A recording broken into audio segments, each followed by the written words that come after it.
మీరు మీ అభిమాన shows and serials TV కన్నా ముందు ఈటీవీ విన్ యాప్లో చూడండి. Download and subscribe to ETV win app. 99 రూపాయలు మాత్రమే.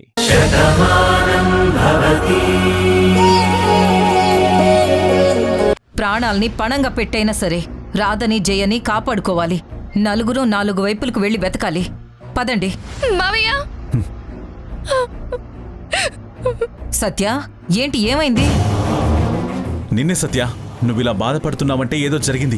ఏం జరిగింది? రాధనే రుద్రప్ప ఎత్తుకుపోలేదు మావయ్య. అమ్మే రుద్రప్పతో చెయ్యి కలిపింది.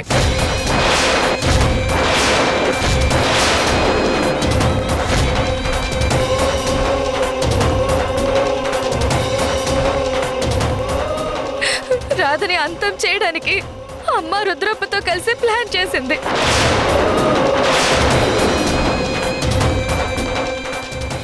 ఆ రుద్రప్ప ఈ ఊళ్ళోకి రావడానికి, రాధ మీద అటాక్ చేయడానికి, వీటన్నిటికీ మూల కారణం అమ్మే. ఇదంతా ఈ ఇంట్లో ఉంటూ అమ్మే చేసింది.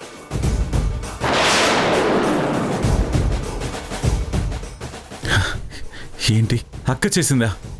నీకెలా తెలుసు? అమ్మ తన సిమ్ముతో కాకుండా వేరే సిమ్ముతో రుద్రప్పతో మాట్లాడింది. అమ్మ గదిలో సిమ్ కార్డ్ దొరికింది.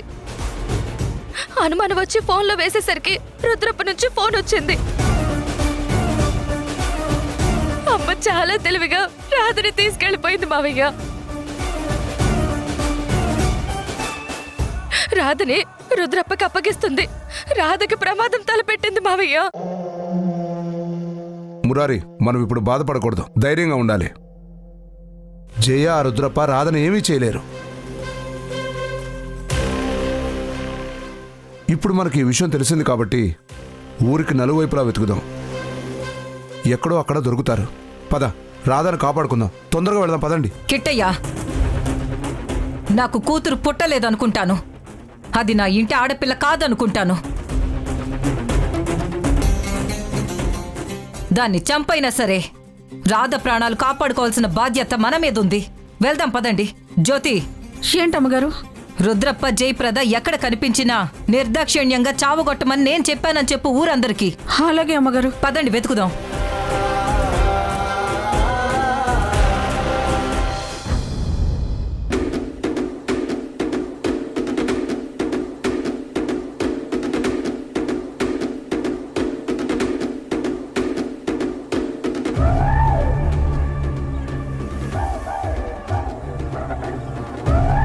సిస్టర్, ఇంజెక్షన్ ఎలా ఇవ్వండి.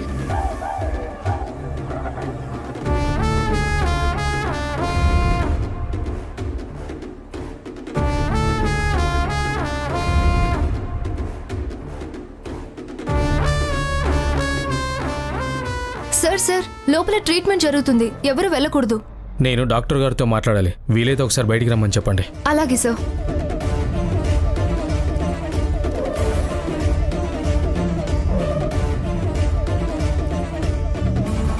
డాక్టర్, బయట పోలీసులు వచ్చారు, మిమ్మల్ని రమ్మంటున్నారు. Okay. Good morning doctor. Very good morning SI గారు. అజయ్ పరిస్థితి ఏంటి? ట్రీట్మెంట్ జరుగుతుంది. ప్రస్తుతానికి కొంచెం క్రిటికల్ అనే చెప్పాలి. అన్ని రిపోర్ట్స్ వచ్చాక ఏంటనేది చెప్పగలుగుతాం. స్పృహ లేని మనిషి హాస్పిటల్కి ఎలా వచ్చాడు? ఎవరైనా తీసుకొచ్చారా? అతని ఫోన్ నెంబర్ నుంచి 108కి ఫోన్ వచ్చింది. అంబులెన్స్ అక్కడికి వెళ్ళేసరికి తను ఒక్కడే అన్కాన్షియస్లో ఉన్నారని చెప్పారు. అతన్ని తీసుకుని డైరెక్ట్గా హాస్పిటల్లో జాయిన్ చేసి వెళ్ళిపోయారు. అతనితో ఎవరూ రాలేదు. Okay doctor.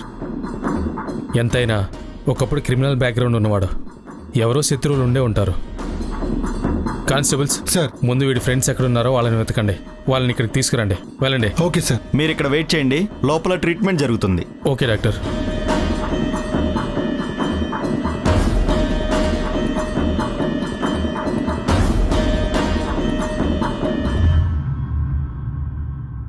ఇక చాలండి, మనం ఇక్కడే మాట్లాడుకుంటూ ఉంటే ఈ రోజంతా ఇక్కడే సరిపోయేలా ఉంది. మనం అర్జెంటుగా గుడికి వెళ్ళాలి. ఇక మీరేం చెప్పినా నేను వినేది లేదు. వెళ్దాం, పదండి.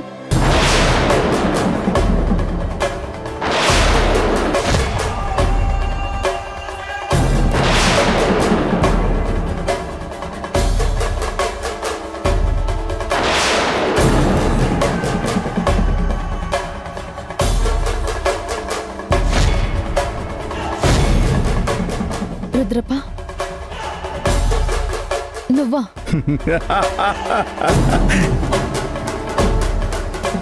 ఏంటి రాధా, వేటగాడి కంటపడిన జింక పిల్లలాగా అంత భయపడుతున్నావు?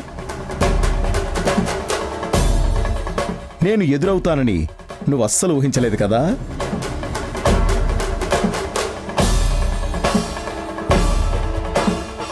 నేను నీ మృత్యువుని, నీ పాలిట యముణ్ణి. అయినా నీ అంత చూడకుండా నేనెక్కడికి వెళ్ళిపోతాను?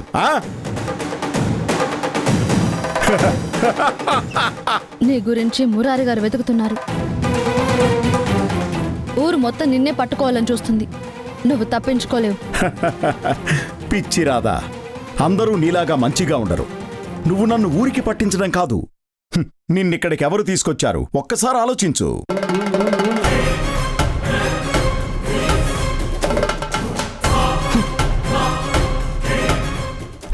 మురారికి పాము కరిస్తే తమ్ముడు మీద ప్రేమతో అక్క గుడి దగ్గరకు పరిగెడుతుంది గాని ఊరి చివరికి ఇక్కడికెందుకు తీసుకొస్తుంది? ఇంతసేపు నిన్నిక్కడ ఎందుకు ఆపుతుంది?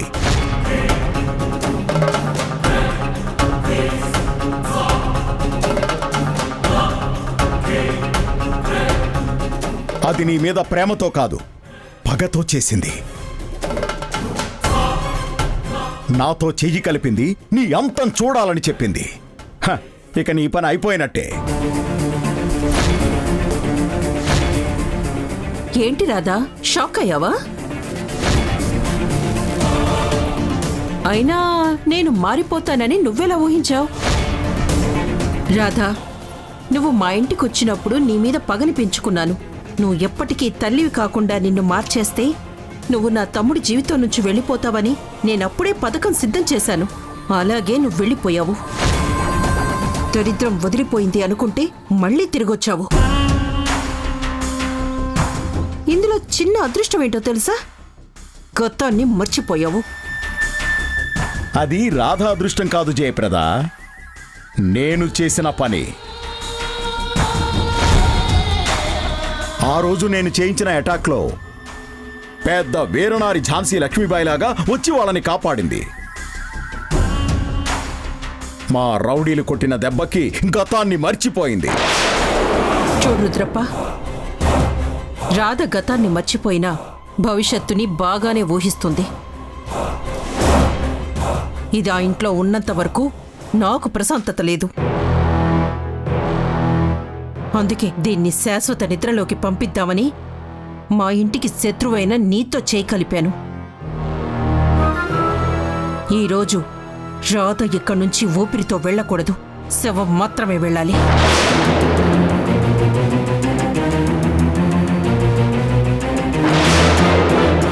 ఏంటండి, నిండు గర్భవతిని నా మీద ఇలా పగ పెంచుకుంటారా? నా ప్రాణం తీయాలనుకుంటారా? నా ప్రాణం పోతుందని నేను భయపడ్డం లేదు, కానీ నా కడుపులో ఇంకొక ప్రాణం పురుడు పోసుకుంటుంది. నా బిడ్డ నేను బతికించుకోవాలి. దయచేసి నన్నేం చేయొద్దు.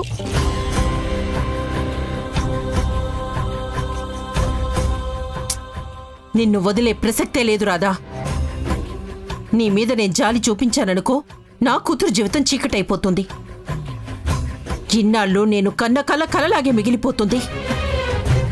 నా కూతురు పెళ్లి చేసుకుని ఇంకో ఇంటికెళ్ళినా నా పుట్టింటి ఆస్తి మొత్తం నీ పాదాల దగ్గరకొస్తుంది. అది నాకిష్టం లేదు. ఆ కోట్ల సంపద నా చేతికి రావాలి. ఈ ఊరి మీద పెత్తనం నా కాలి కింద ఉండాలి. అందరూ నాకు మొక్కాలి. అది జరగాలి అంటే నువ్వు చరిత్రలో కలిసిపోవాలి. జయప్రద గారు, మీరు కూడా ఒక ఆడ మనిషే కదా. తల్లి ప్రేమ ఎలా ఉంటుందో మీకు తెలుసు కదా. ఒక బిడ్డని కన్న తల్లి మీరు. ఒక తల్లి తన పిల్లల మీద ఎంత మమకారాన్ని చూపిస్తుందో మీకు తెలుసు. మరిప్పుడు నేను కూడా తల్లిని కాబోతున్నాను. నా కడుపులో ఉన్న బిడ్డని కాపాడుకోవాలనుకుంటున్నాను. నేనే రోజు మీ ఇంట్లో ఉండాలని కోరుకోలేదు. తప్పకుండా నేను వెళ్ళిపోతాను. పురుడు పోసుకున్నాక నా బిడ్డను తీసుకుని నేను వెళ్ళిపోతాను. ఈ రక్తానికి మీ ఇంటి పేరు ఇవ్వడానికి నేను ఒప్పుకోను. దయచేసి నన్ను విడిచిపెట్టండి. చూడు రాధా, నిన్ను వదలడం అన్నది జరగని పని. ఎందుకంటే జయప్రద నీ మీద జాలిపడినా నేను జాలిపడను. ఎన్నో రోజులు మేకవన్నె పులిలాగా అందరి ముందు మంచిగానే నటించాను. కోపాన్ని నా మనసులోనే పెట్టుకొని ఆ కుటుంబం మీద పగ సాధించాలనుకున్నాను. కానీ రాధా, నువ్వు నా నిజ స్వరూపాన్ని బయట పెట్టావు. నాతో జైల్లో చిప్పకూడు తినిపించావు. చివరికి నా పెళ్ళాం కూడా నన్ను అసహించుకునేలా చేశావు. నేను ఏ ఊరినైతే ఏలాలనుకున్నానో ఆ ఊరిలోకి ధైర్యంగా రాలేని పరిస్థితిని తీసుకొచ్చావు. అలాంటి నిన్ను నేనెలా వదిలేస్తాననుకున్నావు? అమ్మవారి ముందు మేకను వేసినట్టు నిన్ను వేసేద్దామనుకున్నాను. కానీ అది కుదరలేదు. అలా అని నా పగని చంపేసుకోలేదు. ఈరోజు నా చేతిలో బలైపోతావు. అలాగే నేను కోపం పెంచుకున్న కుటుంబం మొత్తం నా చేతిలో సర్వనాశనమైపోవాలి.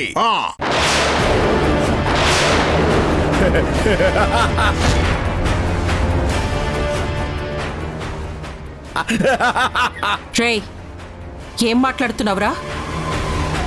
నేను నీతో చేయి కలిపింది ఈ రాధని అంతం చేయాలని. నా కుటుంబం జోలికి వస్తే మాత్రం నీ అంతు చూడాల్సి ఉంటుంది.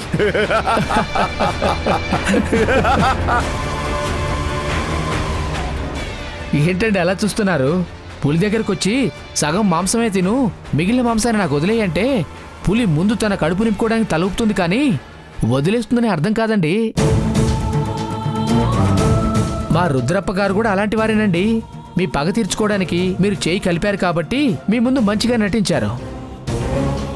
కానీ ఆయన ఉద్దేశంలో మీ ఇద్దరిని ఇక్కడే చంపేసి మిగిలిన వాళ్ళు కూడా చంపేయడానికి దుర్మార్గమైన పథకం పన్నారు. శభాష్ రాగిరి, ఇన్నాళ్ళకి నువ్వు నా అసిస్టెంట్ అనిపించుకున్నావు. విన్నావు కదా జయప్రద? ఇక్కడ రాధ కథే కాదు, నీ కథ కూడా ముగిసిపోతుంది. మీ ఇద్దరిని ఈ మట్టిలో కలిపేసి నీ కుటుంబం మొత్తానికి మీ ఇంట్లోనే సమాధి కట్టేస్తాను. ఎంత నమ్మక ద్రోహం చేశావురా? నా ఇంటి నాశనం కోరుకున్న నిన్ను నమ్మటం నేను చేసిన తప్పు. ఈ రాధ మీద కోపంతో నేను నీతో చేయి కలిపాను. నా దగ్గర నుంచి డబ్బు తీసుకొని ఈ రాధని చంపుతానని నాకు మాటిచ్చి ఇప్పుడు నన్ను కూడా చంపాలనుకుంటున్నావా?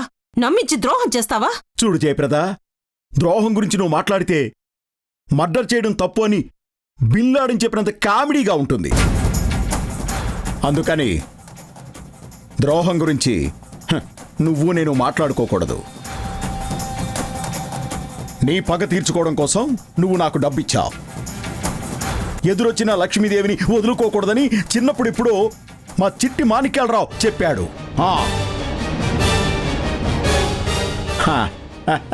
అందుకే ఇచ్చిన డబ్బులు జేబులో పెట్టుకొని నా పగని తీర్చుకోవాలనుకున్నా.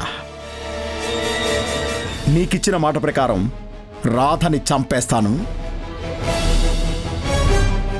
నా పగని తీర్చుకోవడానికి నీ కుటుంబాన్ని చంపేస్తాను. అంతా న్యాయంగానే ఉంది కదా? మరి అన్యాయం చేసినట్టు ఎందుకు మాట్లాడతావు? ఎరాగిరి, ఏమంటావు?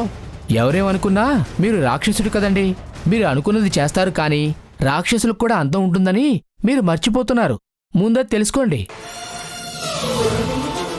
ఒరే, రాక్షసుల్ని చంపడానికి దేవతలొచ్చారని పురాణాల్లో చదువుకున్నాం, పుస్తకాల్లో నేర్చుకున్నాం. కానీ ఇది కలికాలంరా. మళ్ళాంటోళ్ళకి కలిసొచ్చే కాలం. ఈ కాలంలో మనం అనుకున్నది జరుగుతుంది కానీ మంచోళ్ళకి మంచి జరగదురా. ఇంకా నేనేమీ చేయలేను రాధా. ఈరోజు నీ ఫోటోకి దండ పడిపోతుంది.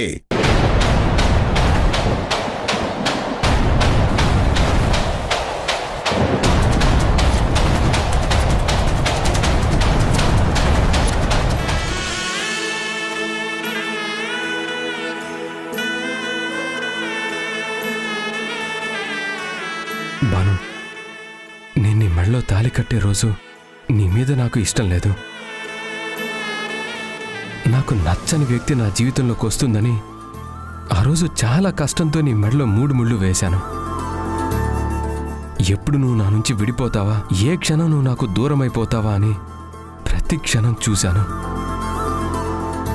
కానీ నువ్వు మాత్రం నా అడుగులో అడుగు కలుపుతూ అడుగడుగునా నీ ప్రేమను నాకు చూపిస్తూ నన్ను మార్చుకున్నావు. నువ్వు లేకుండా బ్రతకలేను అని పరిస్థితికి తీసుకొచ్చావు. నా మీద అంత ప్రేమని కురిపించావు.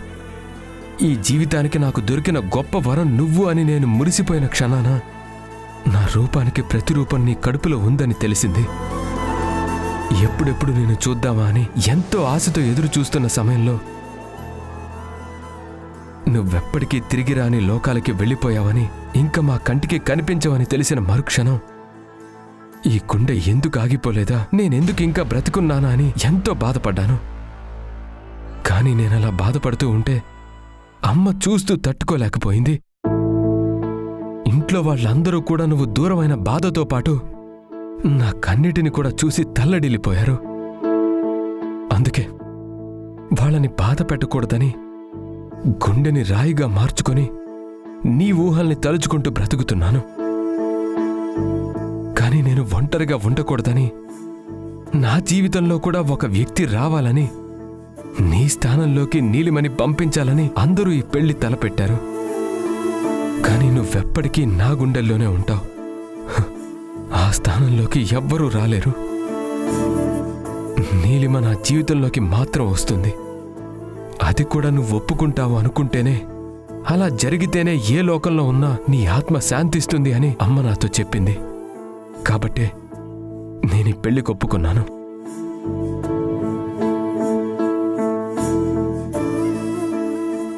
నువ్వు లేని జీవితం నాకెప్పుడూ శూన్యంతోనే సమానం.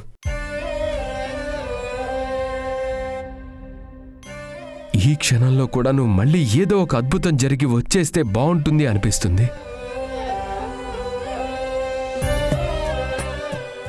కానీ నేను ఆశపడినట్టుగా జీవితం ఉండదు కదా. అందుకే నిన్నే తలుచుకుంటూ నీ ఊహలోనే బ్రతకాలనుకున్నాను. కానీ నాకు పెళ్లి చేయాలని అందరూ నిర్ణయించుకున్నారు. అది తప్పు కాదని నువ్వు అనుకుంటావని అందరూ కోరుకుంటున్నారు.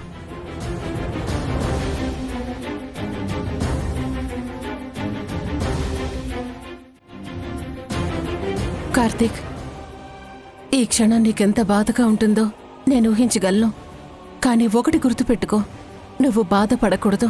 నువ్వెప్పటికీ ఒంటరిగా మిగిలిపోకూడదని, నిన్నెంత సంతోషంగా చూడాలని ప్రతి క్షణం కోరుకున్నటువంటి మనిషి భాను. తను వెళ్ళిపోతే నువ్వు ఒంటరిగా బాధపడతావని తన ఆత్మ కూడా ఘోషిస్తుంది. భాను మనసు నాకు పూర్తిగా తెలుసు కాబట్టి నీ జీవితం బాగుండాలని ఈ పెళ్లి తలపెట్టాను. నువ్వు ఇష్టపడినటువంటి భాను నీకు దూరమైంది. కాని నిన్ను ఇష్టపడుతున్నటువంటి నీలిమ ఇప్పుడు నీ జీవితంలోకి వస్తుంది. తప్పకుండా దీన్ని భాను కూడా అంగీకరిస్తుంది. చూడు, ఇంకేం ఆలోచించుకో. రా రా.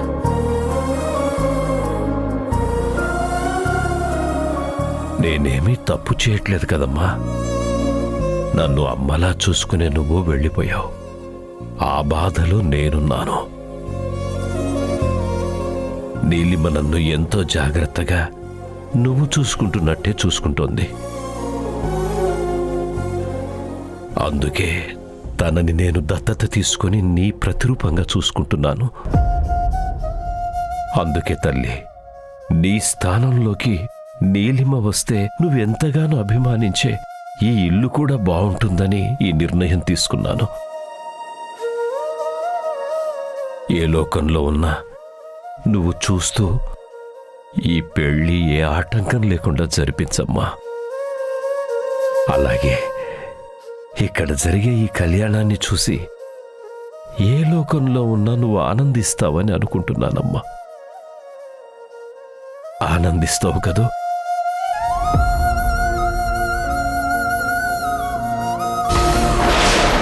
రాధా, రాధా అయ్యో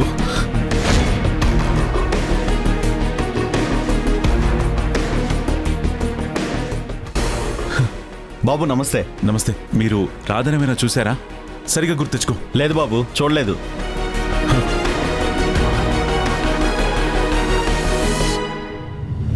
అమ్మా రాధా,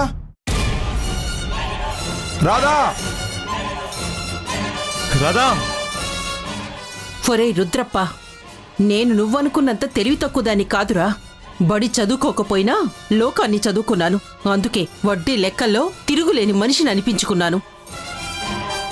నేను వేసే ప్రతి లెక్కకి ఒక అర్థం ఉంటుంది. అలాంటిది నీ విషయంలో తప్పుడు లెక్కలు వేస్తానని నువ్వెలా అనుకున్నావు? ఏంటి జయప్రద, ప్రాణం మీదకొచ్చేసరికి తప్పించుకోవడానికి తెలివిగా మాట్లాడుతున్నావని తెలుసుకోలేనంత తెలివి తక్కువ వాడు కాదు ఈ రుద్రప్ప. చూడు రుద్రప్ప, అధికారం అనేది జనాలు మెచ్చిచ్చేది, నమ్మకంతో తెచ్చుకునేది. అంతేకాని ఎదుటివారి ప్రాణం తీస్తే నేరస్తులవుతారు తప్ప ఊరికి పెద్దవి ఎలా అవుతావు? దయచేసి అదైనా అర్థం చేసుకో. ఒకసారి తప్పు చేయాలనుకుని జైల్లో జీవితాన్ని గడిపావు. ఇప్పుడు బెయిల్ మీద బయట ఉండి మళ్ళీ అదే తప్పు చేస్తున్నావు. నువ్వు చేసే తప్పుల నుంచి తప్పించుకోలేవు, చట్టం నుంచి పారిపోలేవు.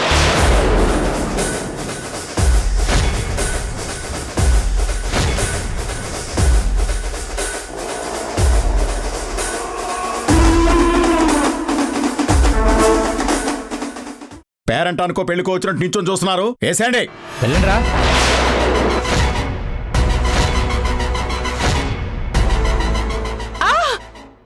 రండ్రా. ఏయ్, ఆగు.